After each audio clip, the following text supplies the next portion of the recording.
கடலூர் மாவட்டம் புவனகிரியில் 1 கோடி ரூபாய்க்கு மேல் தீபாவளி சீட்டு நிதி மோசடி. பாதிக்கப்பட்ட அங்கன்வாடி பணியாளர்கள் காவல் நிலையத்தில் புகார் அளித்தனர்.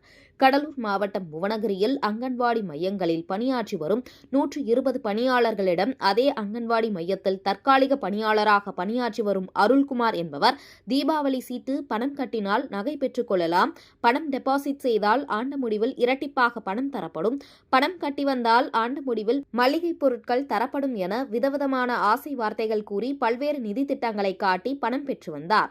ஆரம்பத்தில் 1 வருடம் மட்டும் நம்பிக்கை தரும்படியாக நடந்து கொண்டார். இதனை அடுத்து அருள்குமார் அங்கன்வாடி மையத்தில் பணியாற்றி வரும் 120 பேரிடம் 1 கோடியே 16 லட்சம் ரூபாய்க்கு மேல் பணம் வசூலித்து மோசடி செய்துள்ளார்.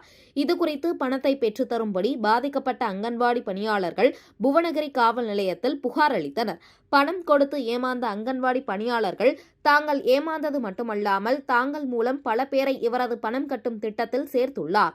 தற்போது அவர்களும் தங்களது பணத்தை கேட்டு அங்கன்வாடி பணியாளர்களிடம் நெருக்கடி கொடுத்து வருவதாகவும் பணம் கொடுத்து ஏமாந்தவர்கள் வேதனையோடு தெரிவித்தனர். தங்களிடம் மோசடி செய்ய வேண்டும் என்று திட்டம் போட்டே அருள்குமார் ஏமாற்றி வருகிறார். தங்களது பணத்தை கேட்கப் போனால் அவர் பணத்தை தராமல் மிரட்டல் விடுவதாகவும் பாதிக்கப்பட்ட அங்கன்வாடி பணியாளர்கள் தெரிவித்தனர்.